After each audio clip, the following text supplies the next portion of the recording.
Les vraies voix Sud Radio.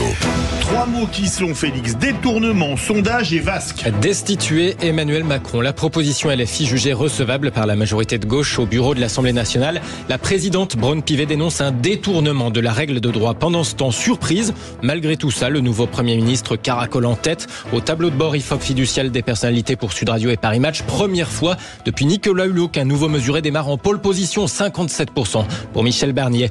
Et puis la vasque dorée des JO finalement en cours de dégonflage aux Tuileries. 6000 mètres cubes d'hélium à récupérer, à recycler. On ne sait pas encore s'il va être replacé à un autre endroit. Les vraies voix Sud Radio. Le oui mais des socialistes. Ils n'ont pas voulu bloquer la proposition insoumise de destituer Emmanuel Macron. La procédure a donc été jugée recevable par le bureau de l'Assemblée nationale. Oui, mais, vous disais-je donc, le PS a d'ores et déjà averti, il ne compte pas voter la destitution du chef de l'État lors des étapes suivantes, contrairement aux communistes ou aux écologistes, à l'image de Sandrine Rousseau. Cette destitution, on le sait, n'a pas énormément de chances de passer aujourd'hui. Cette arme de la destitution reviendra dans le débat compte tenu de la difficulté politique dans laquelle nous sommes et dans laquelle Emmanuel Macron nous a mis. Parce qu'en fait, c'est lui qui est le responsable de cette situation. Et donc, à un moment donné, en politique, les choses se retournent contre les auteurs.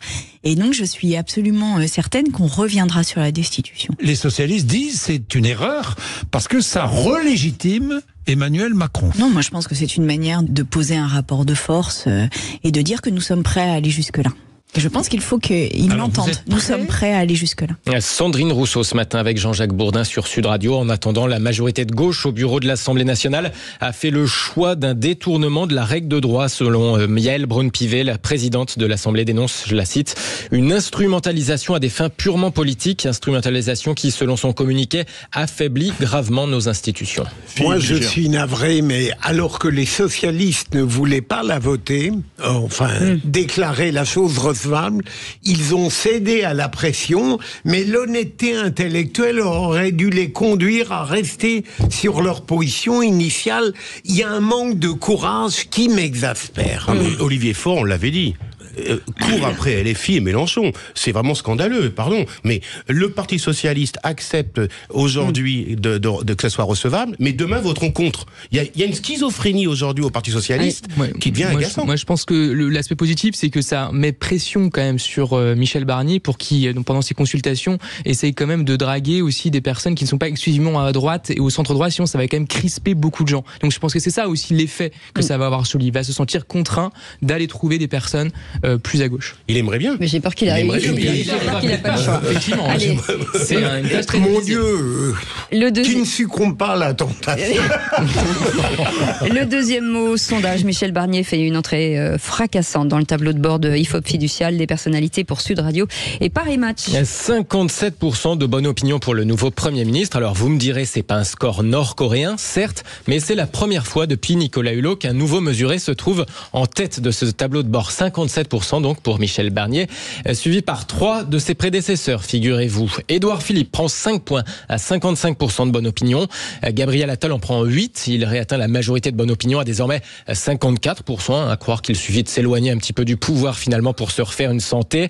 Même score pour un autre ancien Premier ministre, Jean Castex à 54%. Ils sont suivis ex aequo à 48% par François Hollande, Bernard Cazeneuve et Rachida Dati. 48% de bonne opinion pour ces 3-là. Notez que parmi les néo-mesurés de ce tableau de bord IFOP fiducial, eh bien la candidate du nouveau Front populaire pour Matignon, Lucie Castet, se retrouve en 23e position à 39% de bonne opinion. Quand même. Les 4 premiers, 4 anciens premiers ministres d'Emmanuel Macron, la seule qui manque, c'est Elisabeth Borne. Franchement, ça aurait été terrible pour Barnier. On ne parle que de lui depuis quelques jours s'il n'avait pas été tout de même à une bonne place. Mais la première. Oui. Allez, le troisième mot, la vasque olympique et son fameux ballon doré en cours de dégonflage aux Tuileries. C'était votre... Mais c'est pas grave. Allez. 6000 mètres cubes d'hélium à dégonfler tout de même. 6000 mètres cubes d'hélium. Tenter de récupérer tout ça pour le recycler, sous peine de faire rigoler tout Paris. Imaginez s'il y avait une fuite. Ça va prendre 5 jours. J'aurais pas osé la faire, celle-là. 5 jours, et quand la vasque aura quitté les Tuileries, on sait pas encore si elle va se retrouver quelque part, une retraite ailleurs, sans doute. L'État, la ville, la région Île-de-France doivent s'entendre sur le sujet. En attendant, un petit pincement au cœur, forcément, pour ces passants qui vivent les derniers instants de ce symbole de Paris 2024. Certains l'auraient imaginé, effectivement, rester là. Ah ouais, moi je pense que ce serait bien de la garder justement en souvenir des Jeux Olympiques et la voir se soulever la nuit s'éclairer quoi. C'est vrai que c'est un peu dommage du coup, ça aurait pu faire comme un peu la Tour Eiffel et que ça reste, ça fasse partie du paysage parisien. Non, c'est bien d'avoir des souvenirs, mais peut-être pas en plein milieu du jardin des Tuileries. Peut-être quelque chose de moins présent. Eh ben on verra s'il y avait ailleurs. Propos recueillis par Clément Arion pour Sud Radio. On rappelle que les anneaux, eux, de la Tour Eiffel vont rester au moins jusqu'à 2028 sur la Tour Eiffel. Qui est allé la voir en vrai, Philippe? Vous l'avez vu en vrai? Non. Non, mais moi je regrette. On m'a proposé à plusieurs reprises, je regrette maintenant parce qu'effectivement, comme elle s'en va, qu'elle va peut-être pas revenir. Mais moi je pensais qu'elle allait rester. Ouais. Moi. Christophe, vous l'avez vu? Non. Non. Vous l'avez pas vu, Cécile? Mais je l'ai pas vu non plus. Non, alors dans le reportage de Clément Arion, il y avait certains passants qui se disaient un peu déçus parce que c'est vrai que sur les images, on a l'impression qu'elle est en or, alors que quand ils la voyaient de près, on voit des filets, on voit que c'est du plastique. Oui. Forcément, les images de la télé et des photos l'enjolivaient un peu.